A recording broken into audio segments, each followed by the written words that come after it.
Sony, you're ruining my life!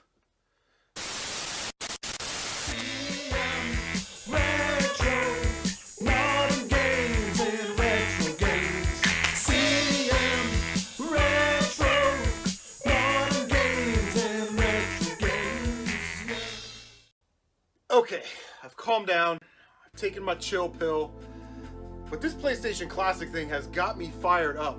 Sony, you were in a unique position. You got to see what At Games and Sega and Atari and Nintendo did with their mini classic style consoles, and you dialed it in! You decided to take a day off! I don't know what you're doing, but I don't like it. Not only is the games list lackluster at best. Yeah, there's some gems on there, there's some PlayStation staples, but you completely missed the ball. Why does PAL in Japan, why do they always get better versions of this stuff than we do? It's unbelievable. It can't be a licensing issue. It can't be a Squaresoft issue because you got Final Fantasy VII on the Classic. No Einhander, no Final Fantasy Tactics, no Parasite Eve. I don't get it. How? No Crash Bandicoot. No Bandicoot. This is your mascot. And I don't want to hear, oh, who's kind of a mascot. No, that was your mascot. Crash, you put your stock in Crash Bandicoot, gave us 3 great games. That was your mascot. That sumbitch was outside Nintendo's corporate office yelling, hey, plumber boy. That's your mascot. You completely left him off. No Tomb Raider, no Spyro, and you missed a whole bunch of other PlayStation 1 staples. Games, by the way, that put your ass on the map. Like Shane Douglas, they franchised you, and you blew it. First of all, $100 for a mini console with no DualShock controllers, and let's be honest, 20 games, that's sort of weak. But where you really sort of screwed this up is you went with an open source emulator that anybody can use. You didn't develop one in-house, and this emulator has problems. That's why there's no Tomba on there, because you can't run Tomba on this particular emulator. And don't try and hide it, everybody knows it. No features, no borders, no scan lines, no different aspect ratios, can't stretch the screen, no upscaling on the resolution, which, by the way, I was watching Retro Bros video, and any Raspberry Pi can do that. So why are we using this junk emulator to run these games?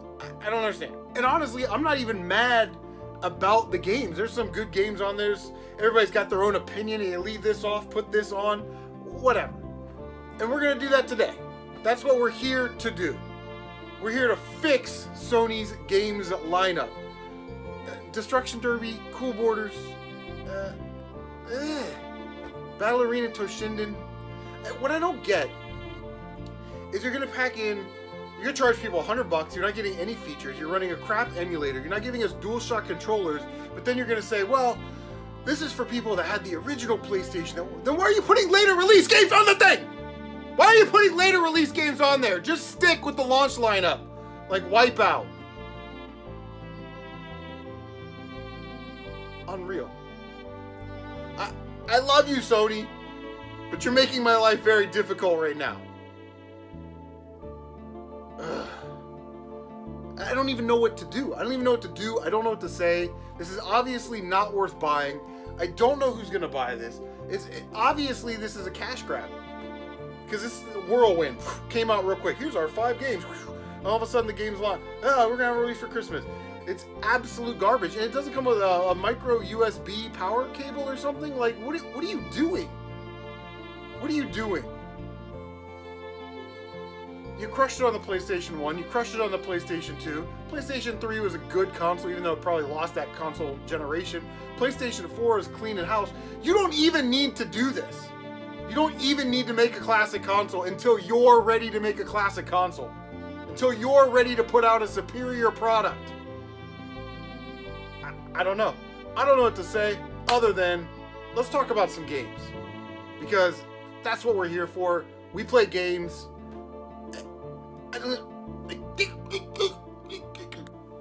Alright, I had to change shirts. That's how hot I was. So, the 20 games on this console, there's some good ones, there's some bad ones.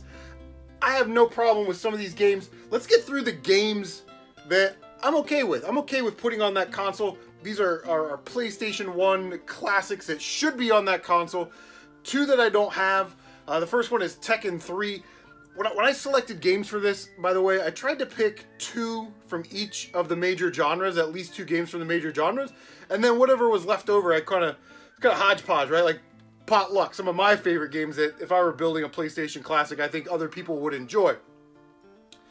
But I don't have Tekken 3, which is, there's a good perceived value there. Not only is it a good game, a good fighting game, but you also get that arcade mode, which is sort of like a beat 'em up. So you kind of get 2 games in one there. You kind of get a little extra value. You know what I mean? That's what people want. And if I'm spending $100, I want a little bit more value.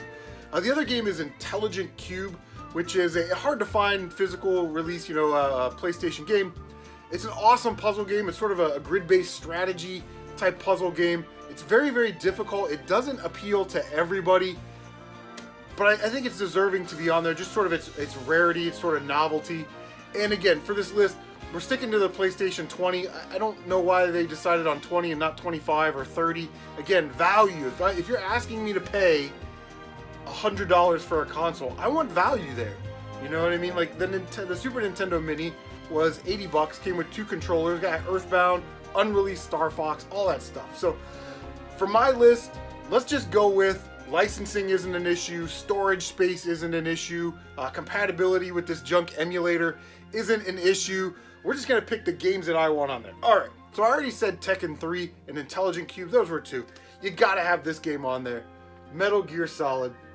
The problem is gonna be, with no DualShock controller, how's Psycho Mantis gonna tell you to put the controller down and then shake it? How are you gonna find the password on the back of there? 140.15. So if you're watching this in the future, that's the secret Codex code, 140.15. You gotta have Final Fantasy VII on there. Again, this is another staple of the Sony PlayStation. I know you can get that anywhere. You know, you can get it on your phone, you can get it on the PlayStation Store, you can get it on a bunch of different collections, but I felt that these 2 games are staples, and you gotta have them. Okay, now this was sort of a weird pick, but again, I didn't have a problem with it. It's Super Puzzle Fighter 2 Turbo. Oh, don't move. What I kind of like about that game is it's a good 2-player game, and it's got a level of familiarity to it. It's kind of like Tetris, kind of like Columns. People that have played those games kind of will understand how to play that game. And again, if I'm getting two controllers, let's get some 2-player games in this mode. You know what I'm saying? Like, what are we doing? Siphon Filter. Awesome action game. This is the Kickstarter of the franchise. I would have probably gone with Siphon Filter 2 because it's a better game, but Siphon Filter is a good game in its own right. The graphics don't really hold up, and again, it would be nice to be able to upscale those a little bit, or stretch them out, or do whatever it is that you want to do to them to make them look better in HD. This was a surprising pick when I saw it on the games list, and when I saw I was pleasantly surprised. I was surprised, but pleasantly surprised, and that is Jumping Flash. So, Jumping Flash gets credit for being the first 3D platformer. It's sort of a first-person perspective 3D platformer. So it is my pick for a first-person shooter game if you're trying to count genres. Without the analog sticks, your military shooters, your Call of Duties, your Medal of Honors, they're not gonna work. Your Tom Clancy's, they're not gonna work great. You have to have that quick precision when you're playing those military shooters. A game like Jumping Flash, yes, it's a video game. You have to have good reaction and eye-hand coordination, but you don't have to be as crisp as you do with those military shooters. So for a first-person game, this is actually a really, really good choice. Let me move my PSP out of the way. All right, so those are the games that Sony announced that are on the PlayStation Mini or PlayStation Classic, whatever you want to call it, that I would agree with. I have no problem with those games being on there. Those are good games. That's a great selection of games. So, let's get into my stack. If CM Retro was building a PlayStation 1 mini console, what games would I like to offer you, the public, that diversifies the options of games that you can play? Here we go. Here we go. I'm going to cut a Ric Flair style promo right now. One genre that is always left off of every one of these dumb mini consoles is the shoot 'em up genre, the shooter genre for us old guys. Nowadays you say shooter, you think of Call of Duty, but for us back in the day, shooters, baby. Your top down, your vertical scrolling, your 3D, good old fashioned shooters, your shmups, your cute 'em ups, your whatever. Always left off of these consoles, and that ain't a lot. How about this? A launch title. Boom! The Raiden Project. See, now I'm getting fired up. You want to talk about perceived value? You get Raiden, and you get Raiden 2 on this. So you get 2 games for 1. Again, more value. This is a harder game to find, so to have it on a PlayStation Mini would be amazing. Also, the significance of this game is sometimes neglected. This is the first way you can play Raiden 2 arcade perfect port in the United States. You cannot leave this game off your list. It's a launch title. Okay. Hidden Gem Time. Another first-person perspective type game. Again, it's not a military shooter per se, but this is Assault Rigs. This is a sort of Tron-looking first-person perspective tank game, so I guess that does have a little military ties to it. There's over 40 levels in here. It's a puzzler, it's a platformer, it's a shooter. Again, it's a first-person perspective type game, but a game like this should be on there, on your console before Cool Borders 2 and some of the other questionable selections. And also, if you want to get that physical, that is dirt cheap. Twisted Metal? I don't have any problem with Twisted Metal, but why didn't you go with Twisted Metal 2? Everybody agrees that this is the better game. Not on your console. Don't give the fans what they want. Give us what we don't want. We're gonna give you $100, Sony. Don't worry about it. Don't understand why they keep doing this. So one of the games that was on there that I was sort of on the fence about leaving on my list, taking off my list, was a Resident Evil Director's Cut. The first Resident Evil game, you can't state enough how awesome that game is, how important it was, how PlayStation it is. You know what I mean? But when I think of Resident Evil games on the PlayStation 1, I think of Resident Evil 2. Now there's a couple different versions of this game, you know, like single disc case or the analog controller version and all that stuff. But that's not really what I want to talk about. What I want to talk about is this awesome idea of you throwing this on your PlayStation 1 Mini, people playing it, having that nostalgia pop for it, and then what are they going to do? They're going to buy the new remastered version, the remastered or remake version that's coming out. They're going to get excited about this game and they're going to drop more coin on your products. So, to me, Resident Evil 1 is not a bad game, but I would have gone with Resident Evil 2. I think most casual fans of PlayStation, when they think of Resident Evil games on the PlayStation, they think of Resident Evil 2. When you say GameCube Resident Evil games, I think of Resident Evil 4. You know what I mean? There's all different kinds of Resident Evil games for the Cube. But I think that's a pretty solid game right there. Again, another game with a lot of perceived value. Unbelievable that this is not on there. This game is not on there. This is a Sony licensed game, so there couldn't be any licensing issues. If you're gonna have a racing game, Ridge Racer's okay, but I think the one game that I remember from the PlayStation 1 era as a racing game is Gran Turismo. Again, a lot of value here. This is a racing simulator type game, so you got to know like the pitches and the wedges and know a little bit about cars. But there is tons and tons of content on this game. And like I said, taking Ridge Racer off, if you wanted to leave that one on, I wouldn't argue with you about it. So we're talking fighting games, right? So Tekken 3 we have on our list. Tekken 3 is an awesome game. And we could have put any Mortal Kombat game, Battle Arena, Toshinden, Street Fighter games. There's a slew of them on the PlayStation. But again, I'm trying to offer you, if I were building this console, a little bit of value. Something that maybe you haven't seen before, you never played before. I'm going to draw you in with the staples, and I'm going to wow you with some of these kind of hidden gems or more rare games that you're not going to be able to get a hold of. So for our second fighting game choice, we're going with Rival Schools, baby. Rival Schools is a Capcom game. It's pretty hard to find.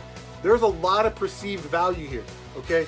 Not perceived value, there's actual value here, because this game is actually 2 games in 1. You get an arcade version, which plays arcade perfect, and you get an evolution version, which is sort of an upgraded type version. But it's like Tekken Tag, so you have got 2 players, you can tag in and you can do special moves. The first time I played this game, I built up my power meter or whatever and did a super move. And I was playing with the chick that was on the volleyball, had the volleyball outfit, and like the baseball guy or something. And I was tackling my opponent, and she like bumped him up, and then the baseball guy hit him with a baseball bat. It was off the hook. But again, it's an experience that not a lot of PlayStation casual fans know about, and it's something that they've probably never seen before. So we definitely want to add that to the list. Now, when I did not see that this game made the cut, I knew that this PlayStation Classic was a complete joke. Castlevania Symphony of the Night. You could have added Chronicles, Castlevania Chronicles, but Symphony of the Night is a PlayStation 1 staple. How do you not have this on your PlayStation 1 mini console? This is the original Metroidvania style game. I hate that term, by the way, but that's what this is. It's a Castlevania game that plays like Metroid. A lot of backtracking, a lot of story, a lot of weapons and leveling up. And I actually just watched Retro Bro do a no death run of Castlevania Symphony of the Night. So it baffles me. This can't be a licensing issue. You just released it. You just released it with Castlevania Rondo of Blood or Dracula X or something on the PlayStation Store. Guys, it's time to announce our second shooter on this console. And I don't think any of you out there, if you've watched this channel, you know what's coming. You do not know. You know what's coming. This is unbelievable. If you would have put this game on your console, you would have sold a ton of them. This is Einhander for the PlayStation 1, a Squaresoft game. Again, another Square game. You telling me you don't have a license for this, but you got the license for Final Fantasy and Parasite Eve? This is the best shooter of all time. I don't want to hear Dodonpachi. I don't want to hear Battle Garega. I don't want to hear any of that. This is a 2.5D shoot 'em up with soul and heart and replay value. It looks beautiful. It sounds beautiful. This is one of the most amazing games ever made. It's on my console. It's not on Sony's console. Giving you guys value. Crash Bandicoot 2. We cannot not have a Crash game on there. So for our action platformer genre, Crash 2. Put Crash 1, we put Crash 3. This is the one that I like the best. I think this is the best of the three. But if you're only going to get one, then I would say go with Crash 2. And I really don't want to hear this either. Well, they just released the Insane Trilogy. Yeah, and everybody bought it that's going to buy it brand new. So Sony's not going to make any more money off of it. You buy it used at GameStop or your local store, Sony or Naughty Dog or Universal. None of those people are getting money off of used video game sales. They've sold all the Insane Trilogies and made their money on it. Why not give us one? Because you don't know what you're doing. I played this game on a demo disc and it literally scared me to death. Silent Hill. Another PlayStation staple. Another one of those games that when you say, hey, what are some PlayStation 1 survival horror games that you remember? Sure, people are going to say Resident Evil, maybe Parasite Eve, maybe X-Files or something like that. But a lot of people are going to say Silent Hill. Again, value. You're getting perceived value. This is like a $40, $50 game if you're going to go buy it. You're going to get it on this console. Alright, our next racing game, our last racing game here. First one was a racing simulator. Again, I'm trying to give you value. A little bit of something different. Crash Team Racing. It's like Mario Kart. You got two controllers. Let's have a two-player game on there, for God's sakes. Awesome for Sony to jump in the kart genre, and they hit a home run. Diddy Kong Racing's another one that comes to mind that isn't a Mario Kart game, but it's like Mario Kart. So there's a level of familiarity there. People will know how to play this game. They can give it to their kids. The last game. This goes into this game right here is sort of the second RPG and another horror game and an action game. So this game sort of encompasses a lot. And I don't know why this isn't on our PlayStation. Because it's on the one in Japan, so it isn't a licensing issue, Sony. You chose to screw it up! Parasite Eve. This is one of the most amazing games I have ever seen. I watched my boy RPG Tour Guy do a tour of this, like a review, and it looks so amazing that it's in my backlog, and I don't even want to start it until I have enough time to play it all the way through, uninterrupted, because this game apparently will change your life. Okay guys, well hey, thanks for stopping by. Those are my thoughts on the Sony PlayStation Classic. Games that I wouldn't have on the system, my games that I would put on the system. Now, everybody's list is going to be different. I'm sure you agree with some of these. You agree with maybe not a couple of them. Maybe you don't agree with any of them. But if you do, let me know down below in the comment section. Here's the rules. We have to have 20 games. That's our 20 game list. If you didn't like Siphon Filter, awesome. Take Siphon Filter off and tell me what game you would put on there. If you don't like Final Fantasy and Metal Gear, take those off and give me 2 games that you would replace them with. I'm very interested in hearing what you guys have to say in the comment section. I absolutely mean that, because for us, growing up with the PlayStation 1, it was the first console that I bought for myself. When I moved out of the house, I was in the military at the time, and I loved it. And we all have so many fond memories of this console. And I think, you know, just in closing here, I think that we're all disappointed with the way that this ended up. We feel like Sony mailed it in. They dialed it in. They just sort of, they duffed it, you know, to make a quick cash grab when they didn't have to. Because a lot of these games you can buy on the PlayStation Store. You know? All right, had to do a little reshoot here. But anyway, that's going to do it, guys. And stick around for some bloopers from this video. You know what? Let's do this. Let's do this for you guys. We're going to throw in some honorable mentions. That's one of my favorite parts of the Hidden Gems video genre. Get to see some honorable mentions. So let's see some honorable mentions. Then we'll hit the bloopers. Then we'll hit the credits. And we'll see you on the next one. Take care of yourselves. Happy Veterans Day to all the veterans out there. Which is late. It's my journey. It's who I am.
Games, guys, that should be on that list. And I tried to make a diversity of games here. Okay, I took my pill, I calmed down. That's kind of bothering me over there. Let's do one of those. Hey! All the genres get their shot. And one genre that is constantly neglected and left off to every one of these consoles